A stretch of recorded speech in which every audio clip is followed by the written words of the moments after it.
여러분 반갑습니다. 오늘은 한자에 숨겨진 고대 동양의 하나님 섬김이라는 제목으로 고대 동양에서 하나님을 섬겼었을까?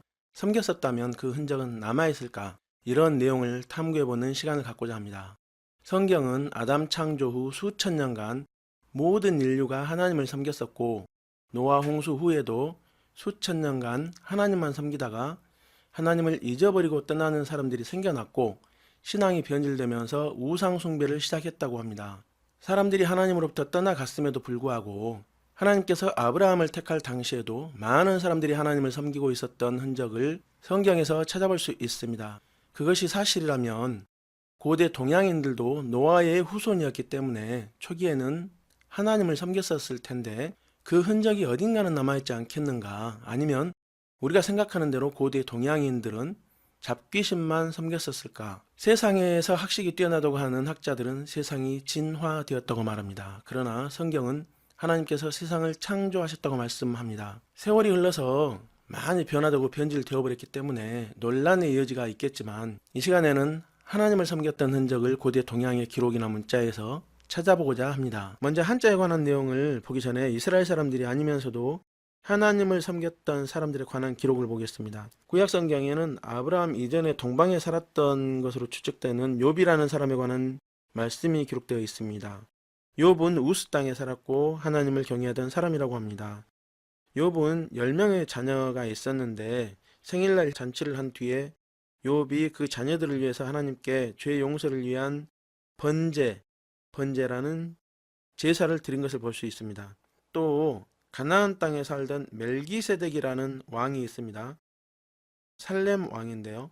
동방의 4개 나라 연합군이 가나안 땅에 있던 나라들을 침공해서 이기고 재물들을 빼앗아가면서 사람들을 붙잡아 갔습니다.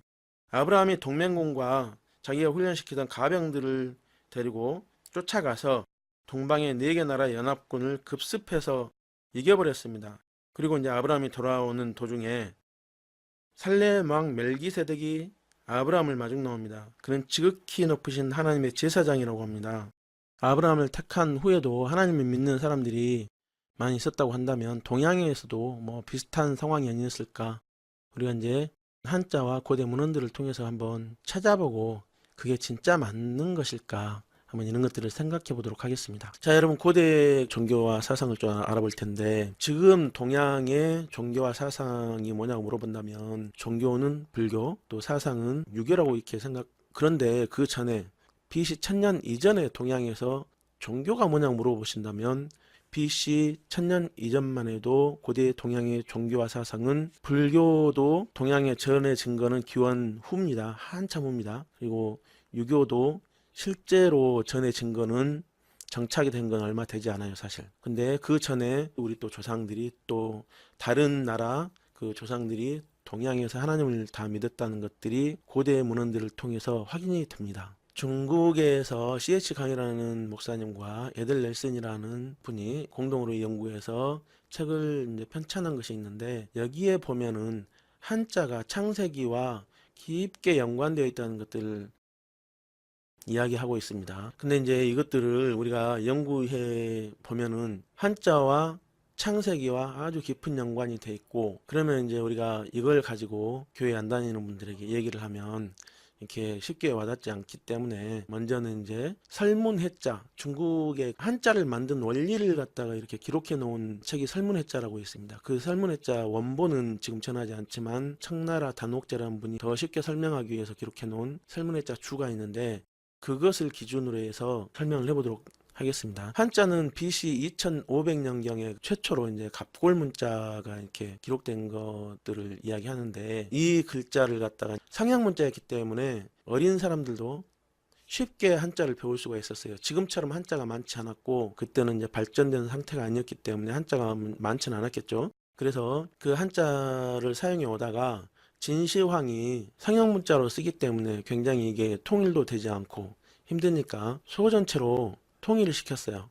그 다음에 계속해서 발전해가지고 여러 가지 서체가 나오면서 사각형 글자, 네모 글자죠, 한자는. 그런 형태로 변형이 됐습니다. 그렇게 되다 보니까 이제 조상들이 원래 갑골 문자를 만들었던 거, 그것들을 만든, 글자를 만든 원래 의도를 알기 어렵게 됐습니다. 그래서 허신이라는 분이 AD 90년에 그 전에 있던 책들을 모아가지고 한자의 제자 원리를 기록했습니다. 그것이 설문해자인데 이미 도교의 영향을 받은 상태에서 한자의 제자 원리를 기록했기 때문에 완벽히 들어맞는다고 생각하기는 어렵습니다. 그럴지라도 지금 우리가 볼 수 있는 가장 오래된 한자 제자 원리를 기록한 한자 자전이기 때문에 이것을 기준으로 설명을 해보도록 하겠습니다. 한자에 어떤 종교적인 내용이 있나, 이런 것들을 살펴보기 위해서는 이 글자들을 한번 모아보는 게 좋을 것 같아요. 종교, 제사, 기도. 여기 보면 대부분 많은 부분에 이 보혈시자가 들어가 있는데, 이 보혈시자가 들어가 있는 걸 보면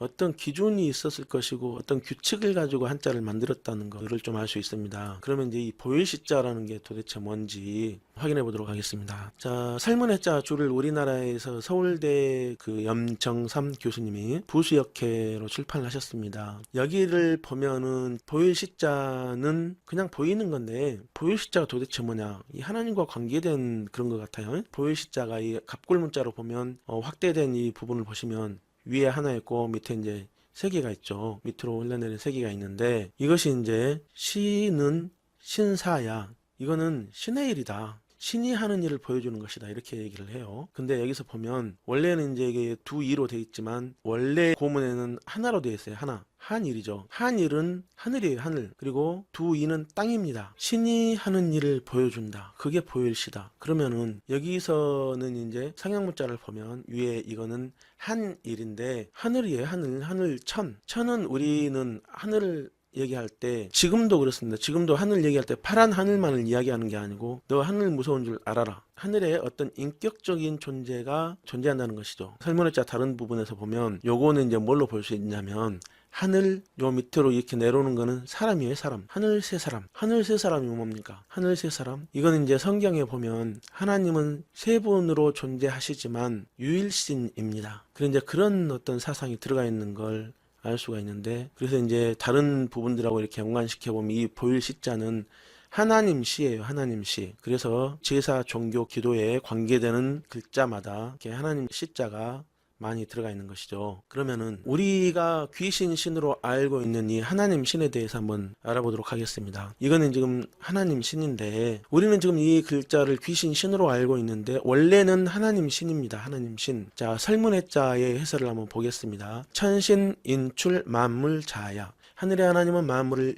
이끌어낸 분이다, 이렇게 나와요. 설문해자에서. 이제 그러면 이게 글자들을 하나하나 쪼개서 이제 분석을 해보면 요게 이제 하나님 신자죠. 하나님 신자는 하나님 시자하고 별신으로 구성되어 있습니다. 별신. 별신이라는 것은 어떤 걸 이렇게 쫙 펴서 눈에 보일 수 있도록 하는 거죠. 자, 근데 여기에서 이 별신이라는 것을 다시 분석해 보면, 다시 쪼개 보면 가로왈, 공자왈, 맹자왈 있죠. 이게 말씀한다는 거죠. 말씀. 말씀으로 뚫을콘. 요거는 이제 설문해자에서 뭐라고 나왔냐면 솟아나게, 그러니까 생기게 만드는 것이죠. 그래서 하나님 신자는 말씀으로 세상을 창조하신 것을 보여주고 있습니다. 그래서 이 신자는 잡신한테는 쓸 수 있는 신자가 아니에요. 오직 조물주 하나님, 창조주 하나님한테만 쓸 수 있는 신자입니다. 여기서 이제 말씀으로 세상을 만들었다고 하는데, 자, 성경에 보시면은 태초에 말씀이 계시니라, 이 말씀이 하나님과 함께 계셨으니 이 말씀은 곧 하나님이시니라. 말씀도 하나님이에요. 이 말씀이 계시는데 하나님과 함께 계셨다고 해요. 그럼 하나님 옆에 계셨죠. 근데 이 말씀은 곧 하나님이시라고 해요. 그가 태초에 하나님과 함께 계셨고 만물이 그로 말미암아 지은 바 되었으니 지은 것이 하나도 그가 없이 된 것이 없느니라, 이렇게 말씀하는데 이분이 바로 예수님입니다. 메시아. 유대인들이 수천 년간 기다렸던 메시아입니다. 유대인만 기다렸습니까? 동양에서도 귀인이 올 것이라고 기다리고 있다가 나중에 보니까 2000년 전에 이미 동양하고 서양하고 아프리카 한 중앙에 이스라엘로 오신 분이 예수님이라는 거죠. 그분을 온 인류가 기다렸었습니다. 자, 그러면 하나님 신자를 우리나라에서는 귀신 신이라고 하는데 다른 나라에서는 어떻게 사용하는지 한번 보겠습니다. 중국에서는 어떻게 사용할까요? 중국에서는 이 하나님 신자를 성경에다가 그대로 쓰고 있습니다. 창세기 1장 1절에 태초에 하나님이 천지를 창조하시니라 그거죠. 신, 창조, 천지. 신이 천지를 창조하셨다는 것이죠. 이분이 조물주, 창조주 하나님이에요. 이 중국에서도 이렇게 쓰는 거, 앞에 모양은 좀 다르지만 그것은 이제 보요시대변입니다. 그러면 일본은 어떻습니까? 일본에서도 마찬가지로 신, 천지, 창조 이렇게 나오죠. 하나님께서 천지 창조를 하셨단 말이에요. 이 신자는 말씀으로 세상을 펴신 하나님이기 때문에 어떤 잡신에 대해서 신자를 쓸 수 있는 것이 아니에요. 우리나라 이제 신학교들의 간판이 보면 다 이 신자를 사용하고 있습니다. 신자, 이 하나님 신자라는 거죠. 흑토 하면은 설문해자서 뭐라고 하냐면요. 땅이 만물의 생명을 토해내는 것이다 이렇게 나오죠. 땅이 만물을 토해내는 거 아니잖아요. 땅이 식물은 토해낸다고 봐요. 동물은 아니잖아요. 동물은 그것을 먹고 사는 것 뿐이죠. 또 동물만 먹고 사는 것도 있죠. 근데 땅이 만물의 생명을 토해내는 것이다 이렇게 나오는 거 보면 설문해자는 고대에 정말로 하나님을 알았던 사람들이 한자를 만들었던 것을 적어놓는 거예요. 어떻게 만들었다 적어놓는 건데 봅시다. 그러면 성경에도 그런 얘기가 있을까요? 식물을 보면 하나님이 이르시되 땅은 풀과 씨에 맺는 채소와 각기 종류대로 씨 가진 열매 맺는 나무를 내라 하시니 그대로 돼요. 식물은 창세기에 보면 하나님이 풀과 씨 맺는 채소와 각기 종류대로 씨 가진 열매 맺는 나무를 내라 하시니 그대로 돼요. 요거까지는 이제 당연한 거죠. 근데 동물도 그러면은 성경에 그렇게 되어 있을까요? 창세기 2장 19절에 보면 여호와 하나님이 흙으로 각종 들 짐승과 공중의 각종 새를 지으시고 흙으로 각종 들 짐승과 공중의 각종 새를 지었답니다. 그러면은 이 흑토는 땅의 만물의 생명을 토해내는 것이다. 이게 성경하고 개념이 맞는 거죠. 흑토는 두이, 이 설문해자에서 두이를 땅이라고 했죠. 뚫을코는 솟아나게 하는 거예요. 생명이 솟아나게 하는 거죠. 그래서 흑토는 모든 만물은 이제 생명이 있는 만물이죠. 생명이 있는 만물은 흙에서 나왔다. 흙을 가지고 하나님께서 만들었다. 사람까지도 그렇습니다. 그래서 이 신토불이란 말은 요즘에 나온 말이 아니라 옛날부터 있던 말입니다. 신토불이 옛날부터 있던 말이에요. 그래서 자기 고향에 있는 것들이 가장 좋다는 그런 것도 이제 생각해 볼 수 있겠고요. 날생자는 흙토에다가 생명을 준 겁니다. 생명. 설문해자에 보면 두이는 땅의 수다. 두이는 지지수야. 땅의 수다. 그리고 일은 하늘이고 땅은 이다. 이렇게 나오죠. 일은 하늘을 나타내죠. 하늘은 하늘에 어떤 존재가 계시다는 거예요. 지금도 뭐 하늘 무서운 줄 알아, 그죠? 그거는 파란 하늘만 이야기하는 게 아니에요. 거기에 계시는 어떤 분, 하나님을 말씀하는 것입니다. 하늘 천자도 마찬가지로 하나님을 말해주고 있는 글자입니다. 하나님이 흙에, 요거는 뭐죠? 삐친 별인데 이건 생명입니다. 생명을 불어넣으셨다. 자, 여기 보면 성경에 보면 하나님께서 생명과 호흡과 만물을 친히 주시는 분이심이라 이렇게 나오죠. 생명은 뭡니까? 생명. 명령을 받은 거예요. 너는 살아라. 너는 살아라. 명령을 받은 것입니다. 누구한테 명령을 받았습니까? 어떤 존재로부터 명령을 받은 거예요. 그걸 만드신 분한테. 하나님께로부터 받은 명령입니다. 여기서 금방 이제 생명별자를 보셨는데 이 한자에서 생명별의 역할이 어떤 것인가 한번 보도록 하겠습니다. 지포자와 시체 시자의 차이는 생명에 있습니다. 이 생명별자가 있으면 사람들이 살고 있는 집을 이야기하는 것이고 생명별자가 없으면 사람이 죽어있는 시체를 말하는 것입니다. 흙으로 사람을 만들어서 입구, 요거는 이제 사람을 나타내는 거, 인구 자 쓸 때도 사용하는 거죠. 흙으로 사람을 빚으시고 거기다 생명을 불어넣으시니 쉬엄쉬엄 걸어가는 존재가 되었다. 창세기에 보시면 태초에 하나님이 천지를 창조하시니라. 그리고 나서 여호와 하나님이 땅의 흙으로 사람을 지으시고 생기를 그 코에 불어넣으시니 사람이 생명이 되니라. 그래서 사람이 이제 걸어다니는 존재가 되었다는 것이죠. 이게 창조, 지을 조자입니다. 두 나무와 하나님, 이 두 나무와 하나님에 대해서 한번 생각해 봅시다. 두 나무와 하나님은 성경에 나오나요? 창세기에 선악과하고 생명나무. 나중에 이 두 나무에 대해서 하나님께서 금지를 해버리셨어요. 금지. 처음에는 동산 가운데 생명나무와 선악을 알게 하는 나무도 있더라 그랬는데 선악을 알게 하는 나무 열매를 먹지 말라. 처음에는 이제 선악을 알게 하는 열매를 먹지 말라고 하셨는데 그것을 따먹었죠.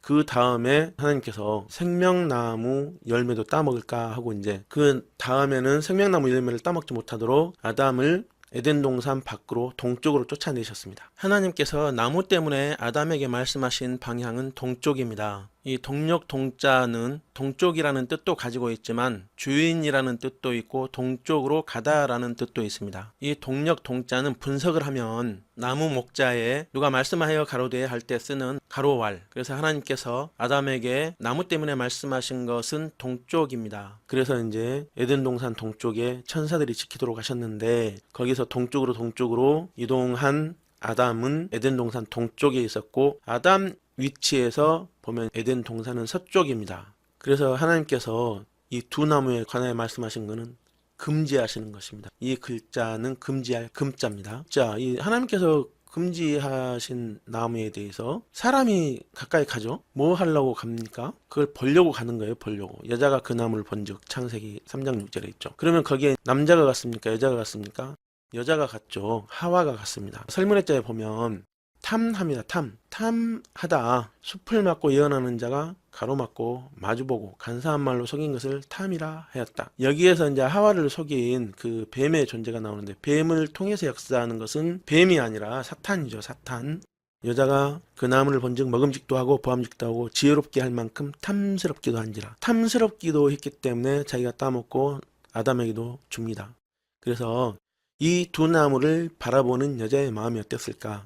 탐스럽다는 거죠. 근데 이 글자는 탐할 남자입니다. 이게 그 한자가 하나님의 창조 역사하고 많이 연관되어 있다는 것들을 이제 보여주는 것이죠. 자, 계속해서 보겠습니다. 한자를 연구하는 분들은 이 서쪽을 나타내는 선역 서자를 아담을 나타내는 글자라고 이렇게 이야기를 합니다. 자, 여기 보면 맨 위에 하나, 한일은 인격적인 하나님이죠.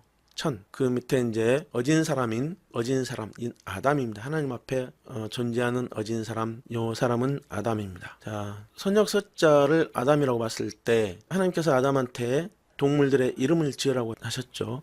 아담이 동물들의 이름을 다 지었습니다. 근데 이제 동물들의 이름을 짓다가 자기가 이제 깨닫게 된 게 뭐냐면 자기한테는 배필이 없는데 모든 동물들한테는 짝이 있더라. 자기한테는 짝이 없어요. 그래서 아담한테는 이게 제일 지금 중요하고 기묘하게 필요한 게 뭡니까? 짝입니다. 짝. 짝이 아주 기묘하게 필요한 것입니다. 자, 성경에도 보시면 사람이 혼자 사는 것이 좋지 아니하니 내가 그들을 위하여 돕는 배필을 지으리라 하셨습니다. 하나님께서. 반드시 필요한 존재였죠. 이 여자가. 그렇죠. 성경을 연구하는 분들이 또 얘기하는 거는 이 하와를 가리키는 글자도 있다. 그거는 이제 뼈골자가 하와를 가리킨다고 이제 이야기를 합니다. 자, 설문의자에서 뭐라고 합니까? 뼈골. 요거는 살의 핵이다. 이 그 뼈 골자는 한자에서 이제 사용될 때 어떤 때 사용되냐면 살이 덮여 있는 상태로서의 뼈를 말하는 글자입니다. 보통 우리가 보는 거는 살을 발라낸 뼈들을 보죠. 그것들은 이 골자를 쓰는 게 아니라 해골 고자를 씁니다. 해골고. 그것은 해골이라고 합니다. 살이 해체되어버린 뼈, 살을 발라내버린 뼈를 해골이라고 하는 것이고 뼈골은 살이 덮여있는 상태로서의 뼈를 말하는 것입니다. 뼈골 위쪽에 뭐가 있습니까? 뼈 발라낼 과. 여기 이제 설문의자에 보면 뼈 발라낼 과자에 살이 붙어있는 모양으로 구성되었다. 이게 쉽게 이해가 안 될 것입니다. 순서대로 생각하시면 됩니다. 뼈를 발라냈어요. 소나 돼지 족발 이렇게 생각하시면 됩니다. 익혀가지고 요리해서 살을 다 발라내고 이제 뼈만 남는 거죠. 그 뼈만 남은 상태의 뼈가 뼈 발라낼 과자입니다. 살이 완전히 다 발라내져 있는 상태의 뼈를 말하는 거죠. 뼈 발라낼 과. 근데 거기다가 살이 붙어있는 모양으로 구성되어 있다. 다시 살이 붙은 거예요. 뼈를 한번 발라냈는데 그 다음에 다시 살이 붙은 것을 이야기하는 거죠. 뭐 이런 일이 있을까요? 설문의자에서 이제 이야기하기 때문에 그대로 한번 따라가 보겠습니다. 뼈 발라낼 과 밑에 요거는 달월자가 있네. 이 달월은 해, 달, 별 얘기하는 것이 아니고 살을 얘기하는 건 살, 육달월, 고기 육자입니다. 고기 육자가 이렇게 변형된 것입니다. 성경 창세기에 보면 아담이 돕는 배필이 없으므로 갈빗대 하나를 취하고 살로 거기 대신 채우셨어요. 아담의 갈빗대 하나를 완전히 살이 하나도 없는 상태로 꺼내고 다시 살로 채워놓으면 어떻게 됩니까? 사람 갈빗대를 뼈만 잘 해가지고 꺼내면 거기서 다시 갈빗뼈가 자라서 다시 뼈가 채워진다고 합니다. 그것을 이용해서 수술을 하는 경우가 있다고 하는데 일단 그건 갈빗대 하나를 취해서 살로 대신 채우셨고 그러면 그 뼈는 살이 붙어있지 않는 상태, 살이 발라져 버린 거예요. 살이 발라져 버린 거. 그 상태인 뼈 가지고 여자를 만드셨습니다. 그럼 이 뼈 골자에 대해서 더 한번 설문해자로 확인해 보면은요, 뼈 발라낼 과자는 소뼈를 가지고 발라낸 것도 아니고 돼지 족발을 발라낸 것도 아니고 사람의 살을 발라내는 것이죠. 인육, 치는 폐기할치입니다. 폐기. 참 소름 끼치는 말이죠. 지금으로 생각하면 있을 수 없는 말이죠. 근데 이게 설문해자에 있다는 말이죠.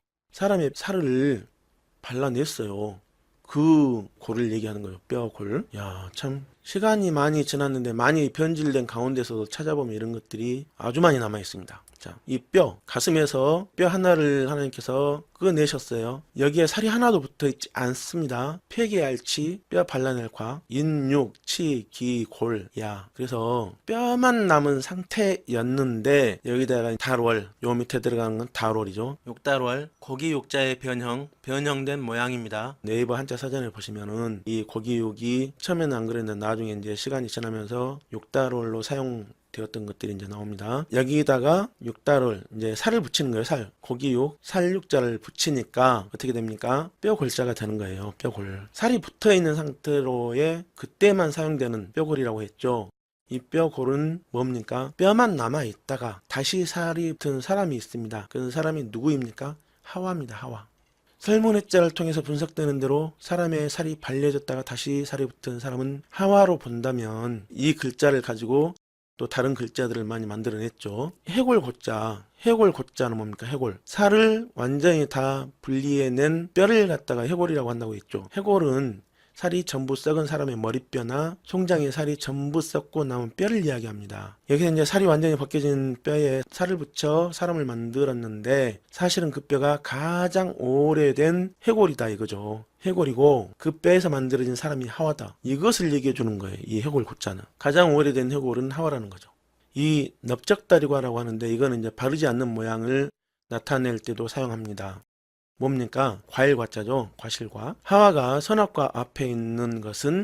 선악과 앞에 가 있는 것은 바르지 않는 모양이다.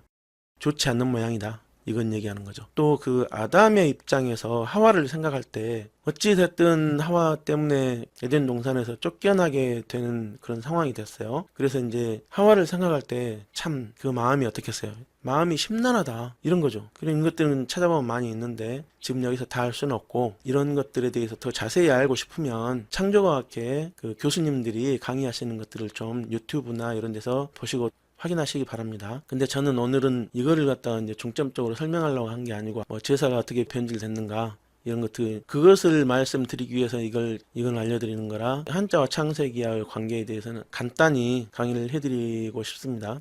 에덴 동산을 한자가 있다고 합니다. 에덴 동산을 의미하는 한자는 이 밭전자입니다. 하나님께서 처음에 지구를 만드셨을 때 에덴 동산에서부터 강이 4개가 발원해 가지고 흘러내려가요. 그런 상황을 갖다 보여주는 글자가 아닌가 생각되는데 이 밭전자는 에덴 동산이라는 특별한 장소를 이야기하는 것으로 보고 있습니다. 그렇게 본다면 창세기 내용하고 연관되는 그런 것들이 아마 드러나겠죠? 한번 확인해 보도록 하겠습니다. 먼저 사내남 아들남 남자가 에덴 동산에서 쫓겨나서 힘들게 일을 해야 하고 그렇게 해야 먹고 사는 존재가 되었다. 아담이 하나님과 같아지려는 큰 죄를 지은 후에 창세기 3장 19절에 내가 흙으로 돌아갈 때까지 얼굴에 땀을 흘려야 먹을 것이다. 힘들게 일을 해야 된다는 거예요. 힘써서 일을 해야 된다는 것이죠. 그래서 이 힘력자하고 밭전자는 이 남자, 이 아담이 힘들게 일을 해야 먹고 살 수 있는 존재가 되었다는 것들을 이야기해주고 있습니다. 또 귀신 귀자, 그 아담과 하와의 영이 살아있을 때 선악과를 먹으면 반드시 죽는다고 했는데 육신이 죽지 않았잖아요. 그러면은 영이 죽었다는 말인가요? 사람의 영혼은 영원토록 존재하게 창조되어 있습니다. 귀신이 죽어 없어지나요? 귀신은 절대 죽어 없어지는 거 아니에요. 귀신이 죽어 없어지지 않는 것처럼 사람도 영혼을 가지고 있기 때문에 영원토록 존재하게 창조되어 있습니다. 영혼은 어디로 갑니까? 오는 대로 가야 되죠. 성경에 보면 하나님께로부터 영혼이 왔다고 합니다. 그러면 이제 가야 되는데 우리 옛날 할아버지들 돌아가시면 죽으면 돌아가셨다고 하잖아요. 어디로 돌아갑니까? 하나님께로 돌아가셔야 되는데 사실 하나님께로 돌아가시는 걸로 알고 있었지만 왔던 대로 돌아가지 못하게 막고 있는 존재가 있습니다. 그게 이제 사탄, 귀신들 무리들입니다. 사탄하고 그 졸개들이 귀신들이죠. 그 존재들처럼 사람도 죽으면은 없어져 버리는 거 아니에요. 영원토록 존재합니다. 그래서 육신도 죽지 않고 영도 죽지 않았다. 근데 죽을 것이라고 하셨는데 뭐가 죽었습니까? 여기서 이제 죽는다고 얘기하는 것은 하나님과의 관계가 끊어져 버린 것을 말하는 것으로 보아야 할 것입니다. 아담과 하와의 영이 살아있을 때 에덴 동산에서 사람에게 사사로이 사악하게 다가온 존재, 그것이 무엇이냐? 귀신이라는 것이죠. 그리고 이제 이 복자를 한번 보겠습니다. 하나님 십자죠. 또 일자는 하나님 앞에 바로 앞에 이제 대면하고 있는 것입니다. 아담이 하나님을 바로 대면하는 것이죠. 어디에서요? 에덴 동산에서 하나님 앞에 잠잠히 있는 것, 하나님의 말씀에 이렇게 순종하는 것, 그것을 이야기하는 것입니다. 세문의자에서 뭐라고 하냐면요, 갖춘 것이다. 비야 현자의 제사다. 현자의 제사다. 갖추었다는 것은 모든 것을 순종하였다는 이름이다. 왜 복하고 순종하고 뭔 상관입니까? 에덴 동산에서 살다가 쫓겨났던 아담을 생각하면 이 문제는 풀어집니다. 하나님께서 선악과를 먹지 말라고 하신 말씀을 순종하고 살았을 때에는 전혀 문제가 없었고 평안하고 즐거운 삶을 살았지만, 불순종하고 선악과를 먹어버렸을 때에는 에덴 동산에서 쫓겨났습니다. 에덴 동산은 전혀 부족함이 없고 풍족하고 말 그대로 파라다이스였습니다. 그래서 복과 순종은 확실한 연관이 있는 것입니다. 하나님을 면전에서 대면하는 사람, 아담이 에덴 동산에서 있었을 때의 상태가 복인 것입니다. 성경에도 하나님 여호와의 말씀을 듣고 순종하면 이 모든 복이 내게 임하며 내게 이르리니, 이렇게 말씀하고 있습니다. 복과 순종은 성경 내용으로 따지면 아주 깊은 관계가 있는 것이죠. 우리 동양에서는 기독교를 배척하기 위해서 서양의 종교라고 하는데, 기독교는 서양의 종교가 아니고 동양과 서양의 고대의 원래 하나님을 믿던 그 종교입니다. 그래서 메시아가 이 땅에 오실 것이라고 성경에 500가지로 예언이 되어 있는데, 이 예언들이 다 성취된 것이 바로 메시아 예수님이십니다. 마시아흐 예수아, 이분이 그 500가지 예언을 다 성취하신 분이고, 이분이 하늘에서 이 땅에 오신 하나님이십니다. 그 하나님에 대한, 오실 메시아에 대한, 그리고 오신 메시아에 대한 바른 신앙을 가지고 있는 것이 기독교입니다. 밭전을 에덴 동산이라고 말한다 그러면 이거 가지고 또 많은 글자가 만들어졌겠죠. 아담과 하와는 에덴 동산에서 동쪽으로 쫓겨나서 항상 에덴 동산을 그리워했을 것입니다. 그래서 그 마음이 거기를 생각하고 있었다는 거죠. 생각할 사. 근데 거기를 생각하면 마음이 우울해지고 슬퍼지는 것이죠. 그래서 슬퍼할 사. 그래서 이 마음이 후손들에게까지 전해졌으며 인류 문화와 종교사 가운데 서쪽 파라다이스라는 개념이 남아있게 된 것입니다. 한자에 노아 홍수에 관한 글자들이 너무나 많습니다. 그런데 노아 홍수가 언제 있었냐고 하면 BC 2500년경에 있었다고 이제 얘기하신 분들도 있고, 70인경을 기준으로 할 때는 성경으로 따지게 되면 지금 그 전 세계 일반적으로 배포되어 있는 성경 중에는 가장 오래된 성경은 70인경입니다.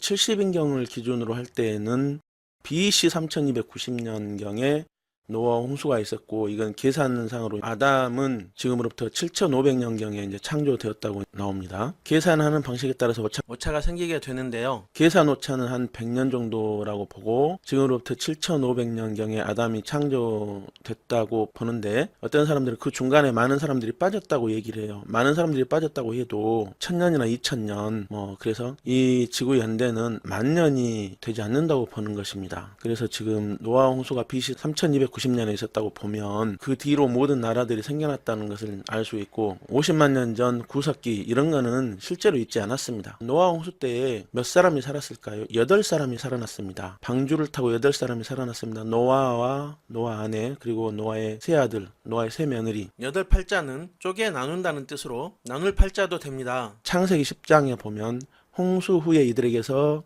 그 땅의 백성들이 나뉘었더라. 이건 성경과 아주 그 밀접한 관계가 있는 것이죠. 설문의자에서도 보면 팔자는 나눈다는 뜻이라고 나옵니다. 그래서 어떤 큰 사건이 있었다는 것을 알 수 있는 것이 뭐냐면, 한자로 1부터 10까지 사이에 이 팔자가 몇 번이나 나옵니까? 3번이나 나옵니다. 3번. 그러면은 그때 한자를 만들었던 사람들은 이 노아 홍수에 관해서 굉장히 큰 충격을 받았다는 것들을 알 수가 있어요. 그러면 이 8사람의 생존자가 있는데 넉사자를 한번 살펴보면은요, 넉사를 싸고 있는 입구자, 요거는 입구자가 아니고 에오살 위자입니다. 큰 입구자라는 거죠. 나라, 국, 이거 쓸 때 이제 사용하는 것이고, 하나의 나라를 말하거나 울타리로 둘러싸인 한 개의 가정을 의미하는 경우에 사용된다. 하나의 가정으로 따지게 되면 8명은 몇 가정입니까? 노아 부부하고 아들 3명의 가정. 그러면은 4가정이 되기 때문에 이게 넉사자가 되는 것입니다. 그리고 배주, 이르편주라는 글자에 사용하는 이 배주자, 아주 작은 배를 의미하는 배주자에 8명이 지금 탔습니다. 그러면은 굉장히 큰 배가 돼버리는 거예요. 그런 배가 있었습니까? 노아 방주가 있었죠. 8명이 탔는데 굉장히 큰 배죠. 홍수 홍자, 여기에도 8사람이 들어가 있습니다. 8사람이 함께 손을 잡고 치러낸 물난리, 그것이 홍수죠. 노아 홍수입니다. 물 따라 내려갈 연, 설문해자에 보면 연수 이하야, 이 물 따라서 내려갔다는 거예요. 이게 뭐냐 도대체. 성경으로 대입해 보면 홍수 후에 방주에서 나온 노아 가족 8사람이 이제 이스라엘 사람들을 기준으로 이제 동방이죠. 그 동방으로 가기 위해서 고지대인 아라랏산에서부터 티그리스 강을 따라서 저지대인 시날 평지까지 이동해서 정착한 내력을 말하는 것입니다. 그래서 이제 회사 연혁이라는 말을 쓸 때 이 내력이란 말을, 회사 연역이라는 말을 쓸 때 사용하는 글자죠. 창세기에 보면 그들이 동방으로 옮기다가 신할 평지를 만나 거기 거류하며, 그러면은 이 사람들이 내려다가 어디에서 살았을까요? 지금 우리는 이 구멍혈자를 동굴로 알고 있고요. 옛날 사람들은 동굴에서 살았다고 해서 구멍혈자를 동굴로 알고 있는 거죠. 근데 설문해자는 구멍혈자가 동굴이 아니라 땅 위에 흙으로 만든 집이라고 말합니다. 굴처럼 보이는 집이죠. 8팔에 집면을 씌운 거 구멍혈자죠. 구멍혈자는 흙집이다. 집면으로 구성되어 있다. 설문해자 주에 이렇게 나옵니다. 흙집. 도대체 이게 무슨 말인가요? 노아 가족이 아라랏산에서부터 시날 평지까지 이동하면서 요 사이에 보면은 흙으로 만든 집이 있어요. 이런 집들. 자, 이런 것들을 볼 때 흙집이라고 했는데, 아, 동굴처럼 그 안에 들어가면 캄캄하잖아요. 그 동굴처럼 집을 지어서 살았구나. 이런 것을 알 수가 있는데, 설문해자가 2500년이 지난 상황에서도 이런 것들을 갖다 정확히 정말 성경하고 탁탁 맞게 이렇게 기록했다는 것은 이게 사실이라는 것이죠. 그런 문헌들이 남아 있었다는 거죠. 자, 장인 공자를 보겠습니다. 이거는 이제 한자의 기본이라고 할 수 있기 때문에 아주 잘 보셔야 되는데, 맨 위는 하늘입니다. 하늘. 아래 이런 땅입니다. 여기서 하늘과 땅을 연결시켜 주는 거는 누구죠? 사람입니다. 근데 이 권자는 일자처럼 생긴 이 글자는 권자입니다. 자를 든 사람, 이를 익숙하게 하는 사람. 어쨌든 여기 이거는 이제 사람을 나타내는 것인데, 하늘과 땅을 연결하는 그 무엇을 만드는 존재, 하늘과 땅 사이에서 사람의 특징은 무엇을 만드는 것이다, 이렇게 설문해자에 나오는데, 이것을 보면은 일할 때 사용하는 거죠. 무슨 장인공, 만들공, 콘크리트공, 철골공, 철근공, 벽돌공, 이런 거 일하는 거를 이야기하는 그런 거죠. 이 굴혈자에 장인공을 붙이면은 자, 일하러 나갔다. 그러면 이 글자는 뭔 뜻이 되는 것이죠? 그 뜻을 한번 생각해 보세요. 여러분들이 창세기 내용을 안 아시는 분이라면 우리 조상들이 하나님의 천지창조와 노아 홍수의 이야기를 다 알던 분이었습니다. 그랬다면 그분들이 이 글자를 뭐라고 읽었을까요? 비어 있는 것이다. 그 집은 비어 있다. 빌 공자가 되는 것입니다. 인류 이동은 노아 홍수 BC 3290년에서 500년이 지난 다음에 인류 이동이 있었습니다. 70년경으로 따지면 BC 2758년경 노아 홍수 530년 뒤에 이동을 했던 것을 보고 있습니다. 이 벨렉이라는 사람이 출생했을 때 인류 이동을 한 것으로 보고 있습니다. 그래서 2758년경에 이동을 했다고 보는데 항상 이 오차 한계는 있다고 했죠.